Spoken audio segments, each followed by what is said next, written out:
are you doing? Thank you for coming. Welcome to my presentation. What we're going to talk about today are games. Let me briefly introduce myself and my company. My name is Alicja.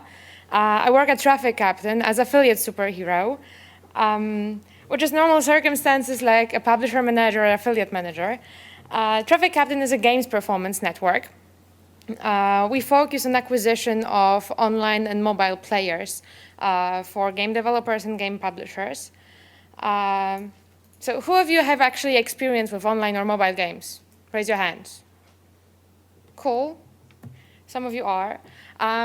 So you might know why games, like the field of entertainment is changing. Game industry is now bigger in volume, bigger in money than actually film movies in Hollywood.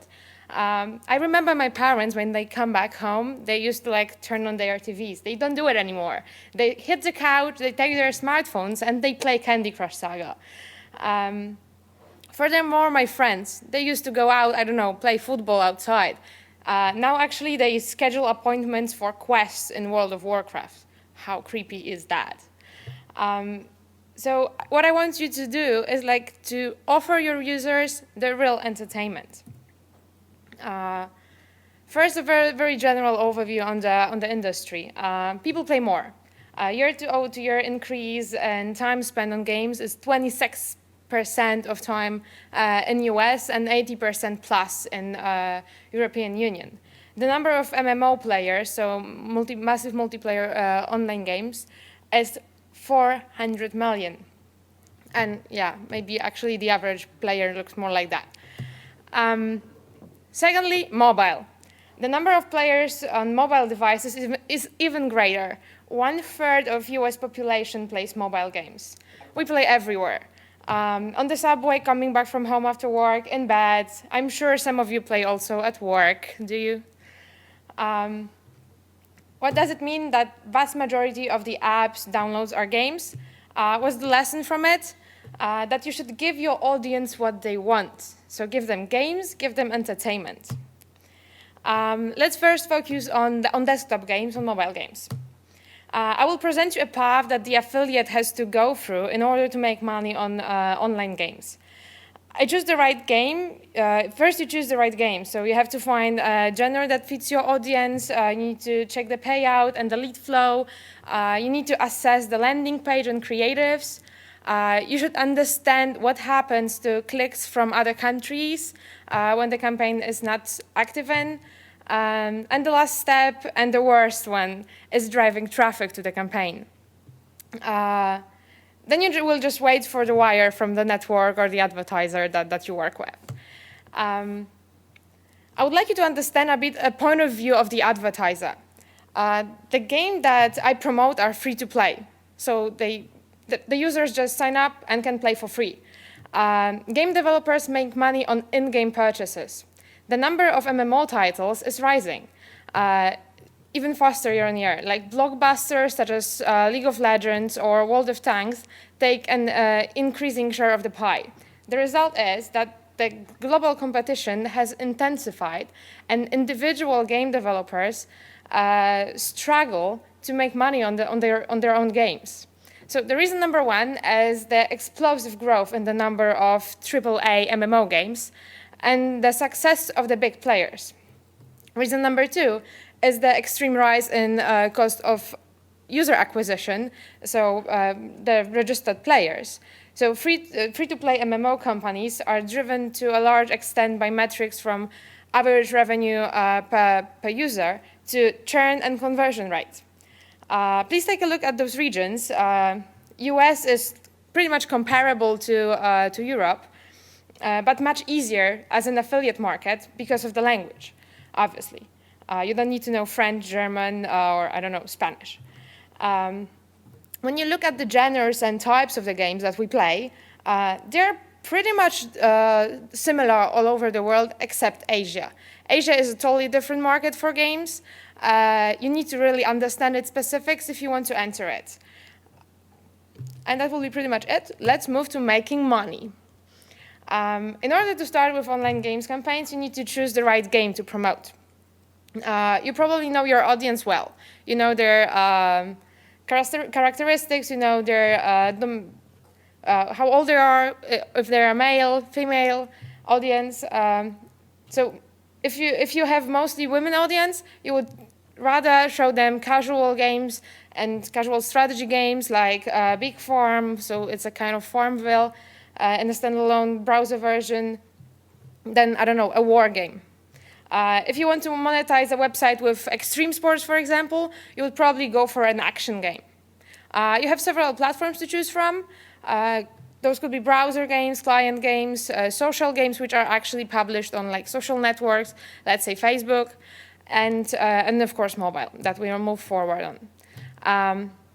When you already decide like which campaign to run, you would almost for sure look for the highest payouts, which might be not the best strategy.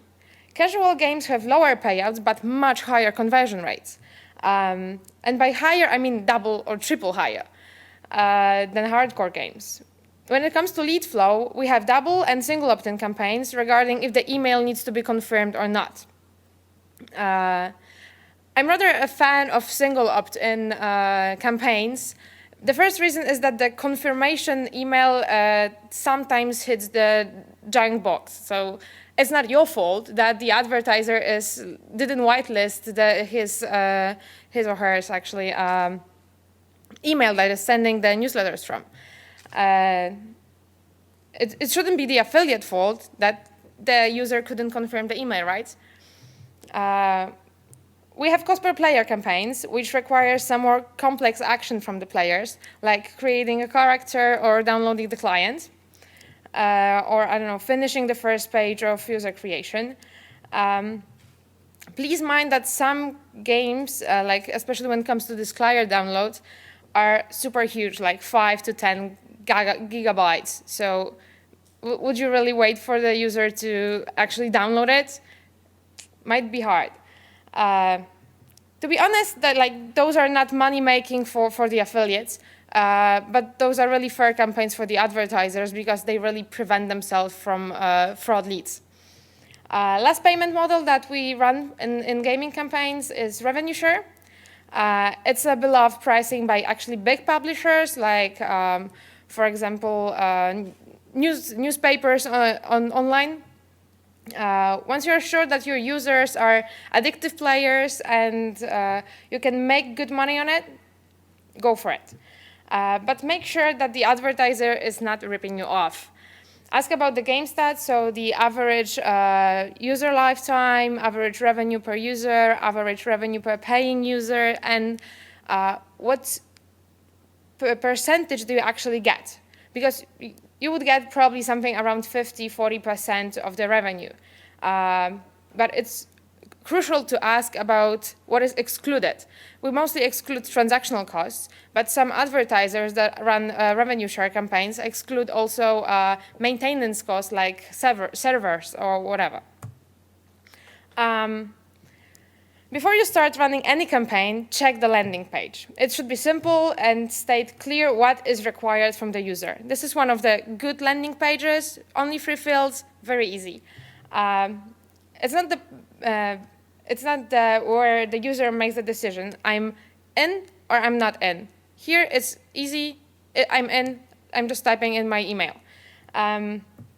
Any good content, video, nice graphics, it should be tempting for the user. If it is, it means that it will convert well. I have also good experience with Facebook Connect and Google Plus accounts. If you can log into a game with a Facebook account, it usually converts better. And now be prepared, because the hot stuff is coming.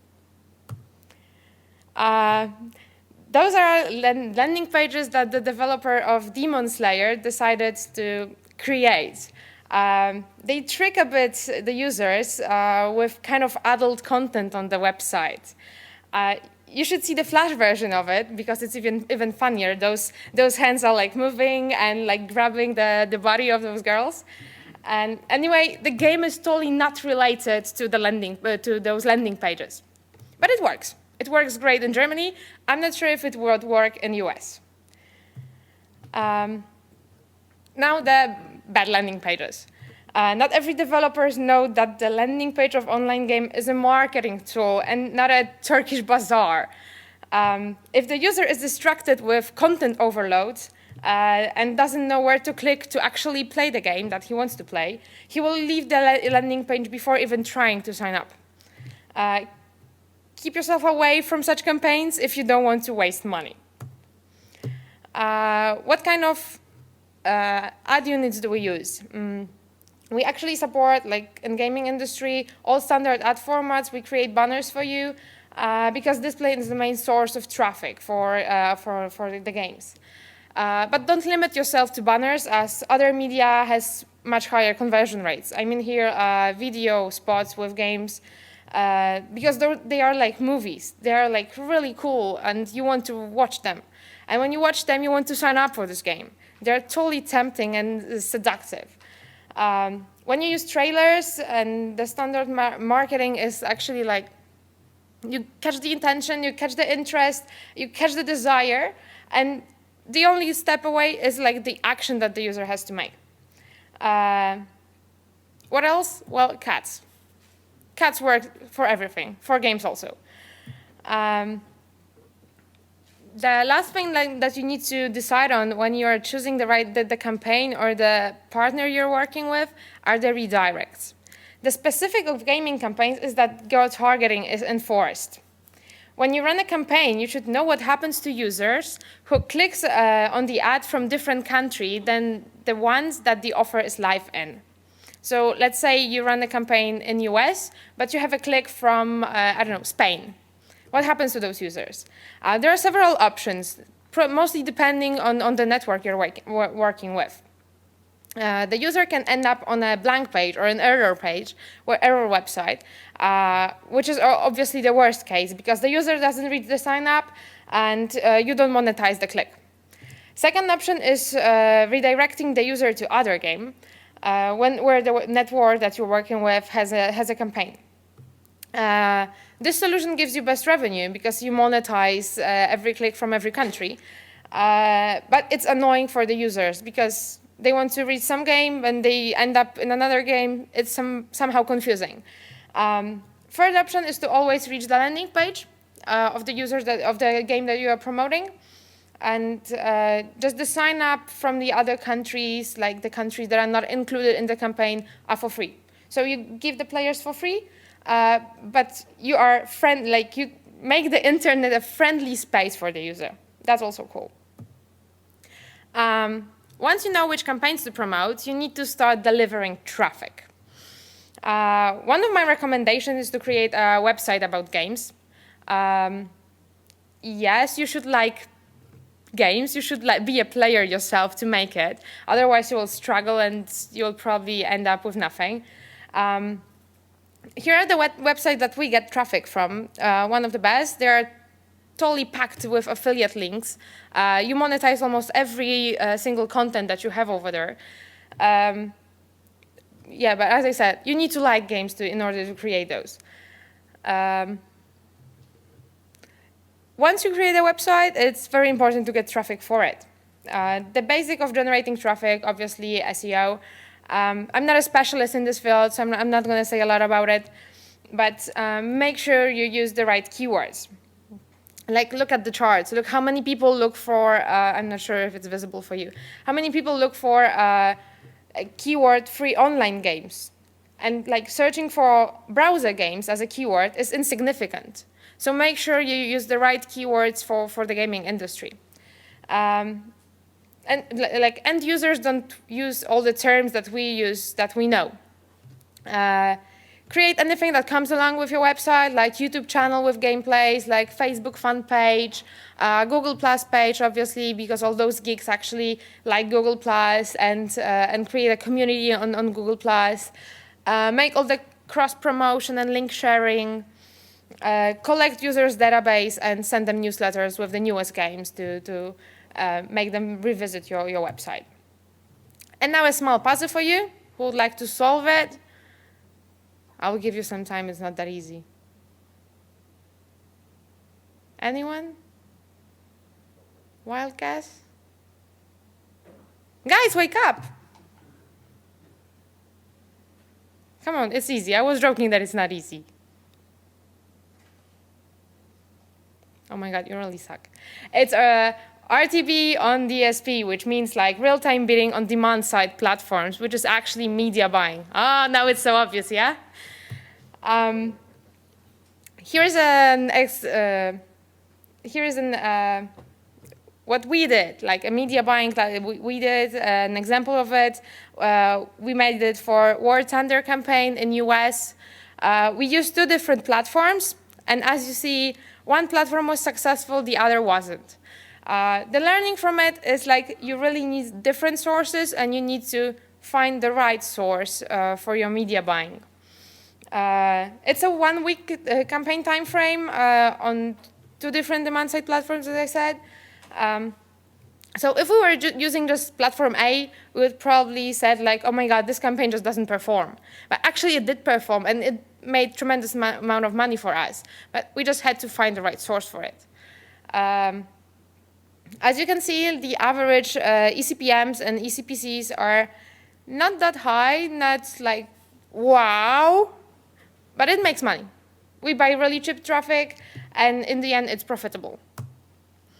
Another source of good traffic for games is social media, especially Facebook.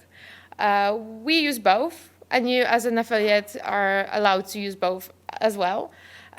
So paid traffic, which is on the left side, obviously use catchy lines, use a call to action, get an intriguing pictures, use cats, use as much cats as possible. And I strongly recommend you casual games for Facebook. It just performs much better.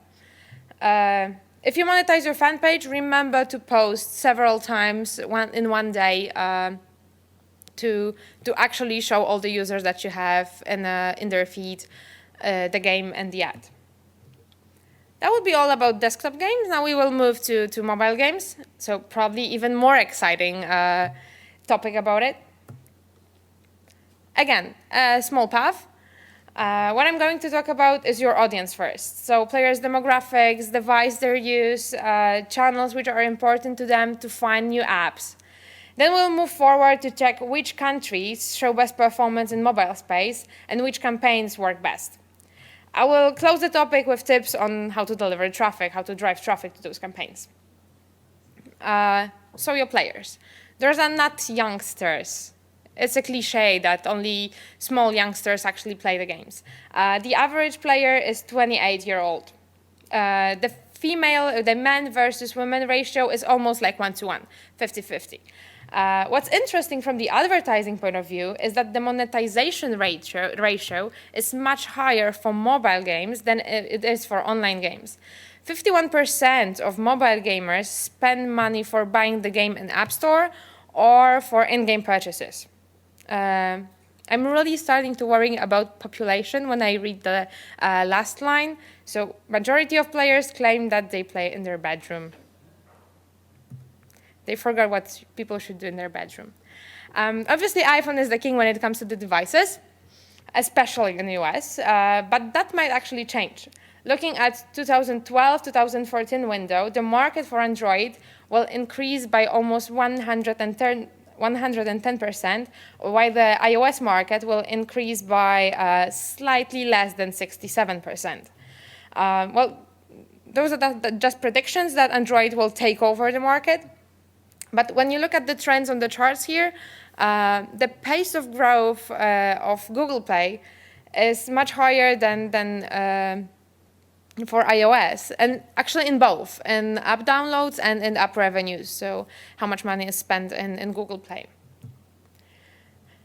Okay, so how do we find new apps? More than 50% of mobile gamers learn about the new games from friends and family, and another 60% search for the apps in the store. So how to promote the games if majority of users look for recommendations among friends? Or if they read tweets about it, like, is there any space for affiliate over there? So far, ads have small influence on gamers' behavior in app discovery. It doesn't mean that you should feel scared away. It means that there's a huge potential to grow in this field and to somehow learn the users that ads are the source of app discovery. On this slide, you can see top countries in volume of downloads and revenue generated.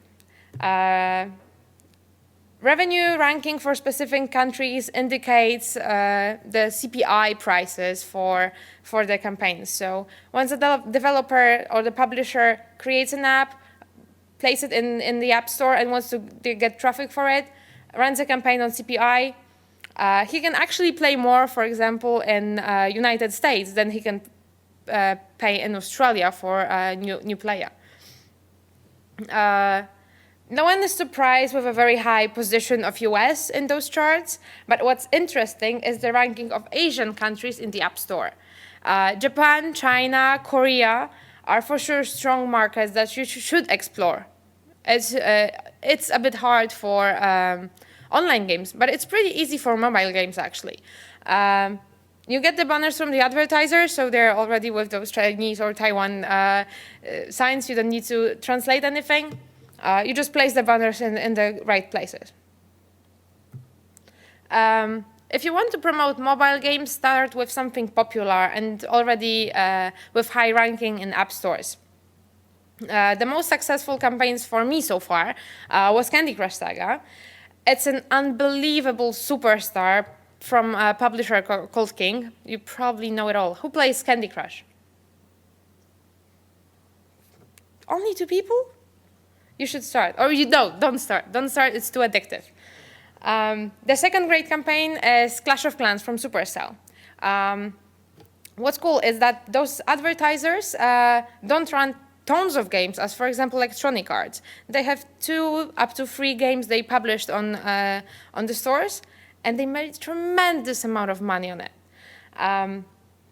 Those charts that you see over here are based on around 44 countries. So it's not only for US, it's for US, UK, Germany, France, Italy, and some Asian countries.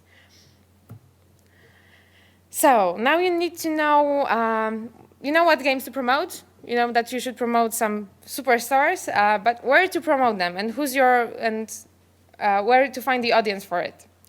I will describe 5 most popular sources which are for mobile, which are mobile websites, your mobile app that you would like to monetize, app discovery, display traffic, and incentivized traffic.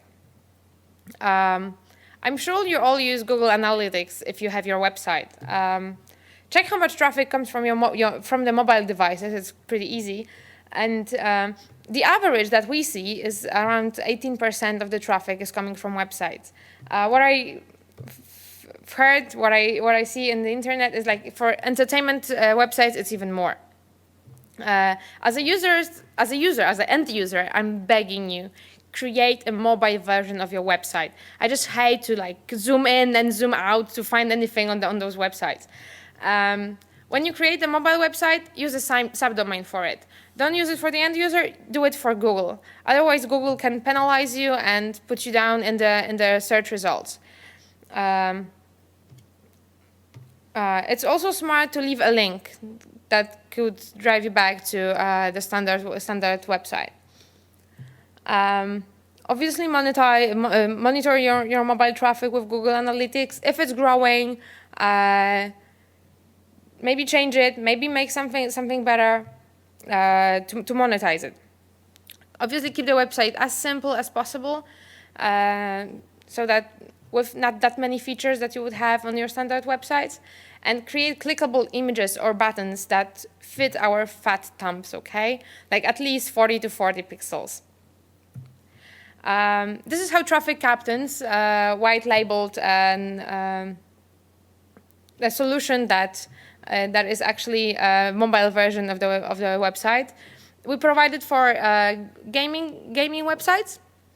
We actually give you an iframe, keep your logo on it, and to make your branding. So what you have to do actually as an affiliate, as a website, you just place a very short code that That is a mobile bridge. So it recognizes which device does the user have and redirects to your subdomains on which you have either iOS or Android games. We keep the template, we take care of it, we maintain it, we make sure that the apps over there are active and that user can download them. So you're just doing nothing. You're just placing the code on the website and monetize it, and monetize your mobile traffic. Second thing I would have for you is like create your mobile app if that's something you do. You don't have to be the best developer ever. I don't know, making something totally like a rocket science. You can do something stupid like smelly fart button or I pick up lines, that's also cool, or the whip. So someone actually think of that. You probably know how many downloads it had in the app stores. So you had a lot of traffic, you just place the ads and you monetize it. What would be your goals if you have an app that is very popular that you have traffic in? It's like high eCPMs, those high fill rates, and making the advertisement a part of experience, not like an interruption. You can also create an app discovery, something like a copy of App Gratis or App of the Day. We have a lot of them as affiliates. Some of them are like totally focused on games, like the third one that you see. Creating this app is very easy. It doesn't require a lot of coding. But actually, it's hard to gain users for it in the end. And the second struggle that app discoveries have is like getting approved by app stores. I don't know if you know the case of App Gratis being like from one day to another just kicked out from iStore. It was a huge thing for them because they were hiring like 50 people, and from day one like they don't have any more revenue. So it was because of the guideline that I wrote over here. So if you would like to create an app discovery to promote the games, like just mind it. Second of all, it's not really easy for those app of the day kind of app discovery apps to find offers in networks to promote. Because you need to have like an open budget, or you need to have very high cappings for the daily cappings, and app discovery needs to be allowed. All big publishers of free games like Electronic Arts, Chilingo, they sell their inventory to real-time bidding platforms. You can buy those from any network that I put over here. You will probably get this presentation later, so you have all the networks together combined. You just can reach out to them. It has been like this slide has been created by Interactive. It's not mine, so it's not perfect. But yeah, you have it. You have a handful of ad units available. You can choose from banners, push notifications, app walls, dialogues. I have best experience with reach media and push notifications. Those work best for us, so it might be a hint for you. I believe there are a lot of new formats to come. It would be great if you discover one. If you do, please drop me a line. Yeah. Regarding media buying, it's probably interesting for you what are the CPC, CPM prices. To give you some knowledge about the pricing, like here it is. The situation is actually pretty dynamic. And I compared 2 months, March and June this year for interstitials formats in US. The eCPM grew 25%, while eCPC increased like 10%. The price are included is around $1 for right now. If you want to start with mobile, do it now, because the prices may grow later on. It's actually, as you see over here, not only a growth. So the prices went down around February and March this year, keep on growing right now. So here's also the comparison for Android and iOS pricing. Again, Android grows more rapidly. The Android's eCPM was $0.84 in June, grew by 60% then. iOS eCPM was around $1.16, and it's changed in Plus by 25%. So the growth of Android is much faster, and I predict it will continue to grow faster. And one of the most exciting things, and volume that is kind of crazy, it's incentivized traffic. We use it a lot. We use it especially for burst campaigns to increase the ranking in app stores and the volume of organic traffic. The only problem is that this kind of traffic doesn't really convert well on the advertiser side. So in order to reach high ranking in iOS store in US, do you know how much more or less the advertiser, like the app developer, app publisher, has to spend? It's like $80,000 just to get the traffic for burst campaigns for incentivized. And every user that they buy on incentivized is actually half of the price they pay, because they will get another one from organic traffic by reaching top 10 results in the store. So those users either monetize well or doesn't monetize at all. What's interesting, there's a huge discrepancy in monetizing the users. You can see that payouts are totally different from $30 cents. This is pricing for US, up to $1.20.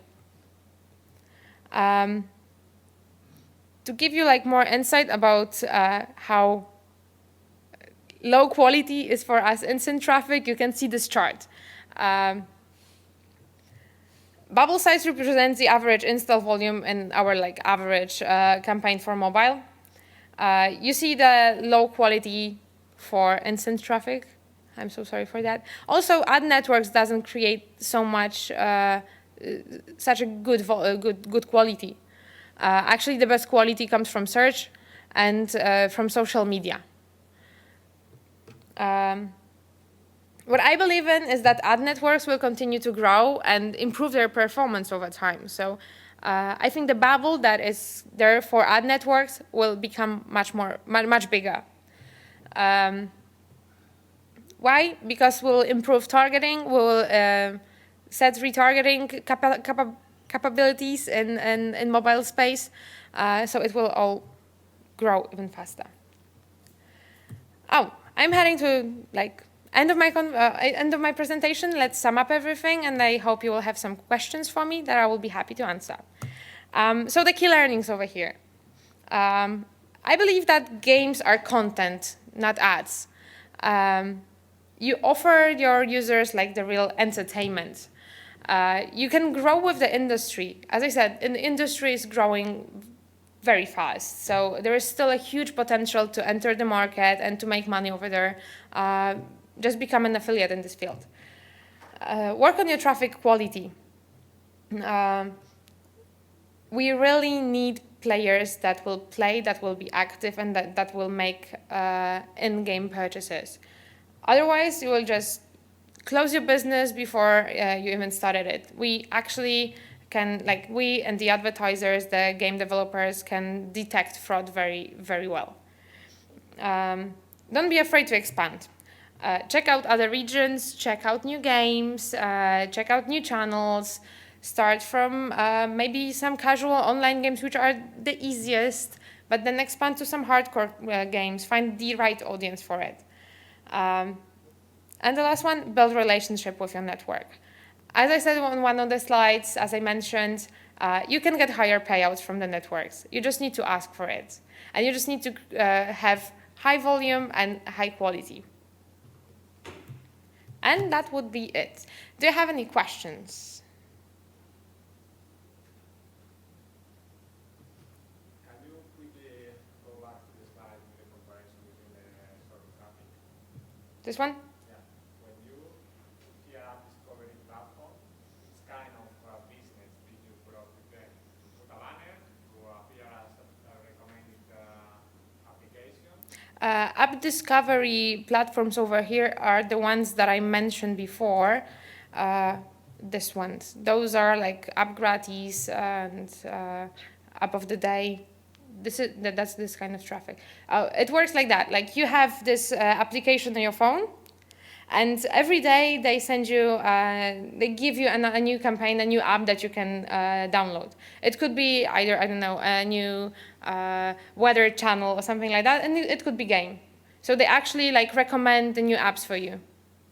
This is a kind of app store. That's why the app stores, like especially iOS, especially iTunes Store, doesn't really allow this kind of apps to be created. Yeah. Second question is, in the graphic, the column graphic with the increase of the CPMs, Mm-hmm. this is figures of the price of games CPMs, or is on average on different verticals? Let me think. The pricing comes from, I think, entertainment vertical that we're using. So it comes from Mop-Up. We got it from Mop-Up, like we buy traffic from Mop-Up. So those are the eCPM prices that we're seeing, targeting entertainment vertical. It's the same graphic that the other one that was more per month, right? Yeah, like it comes from the same segment, the same channels. And last question about the social media acquisition. Can you elaborate a bit more in your experience? Are you promoting only using the format of native download, or are you using different formats? You mean in mobile, or you mean in mobile? Actually, in mobile, we don't use social traffic that much at the moment. We had some troubles with implementing Facebook SDKs in some campaigns. Maybe that's why. We have affiliates that do it, but I don't have that much knowledge about it, so it would be hard for me. And no problem. Anyone else? Any questions? Yeah. Just looking at that, like, how much of that incline do you think is due to the enhanced campaigns by Google? Because, I mean, mobile rates were kind of cratering until Google rolled out enhanced campaigns that pop up their mobile spend. I mean, have you noticed, or do you think that that's like a big percentage due to the rollout of enhanced campaigns? So the question is if a lot of the traffic that we have here is from Google. Well, yeah, that too. And then, do you think the increase in the bids is from Google launching enhanced campaigns? No, I don't think so. I don't think that increase over here is because of the Google. The RTB platforms that we're using, like obviously it depends. Like what is the supply and demand side? The supply side doesn't change that rapidly. So there's a growth, but not that high. And the demand side is actually growing faster. That's why the prices are growing. That's what, from my point of view, is important here. I'm not sure that Google launching their product was a significant factor over here.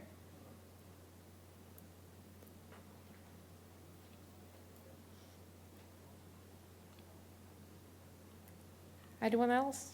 Any questions?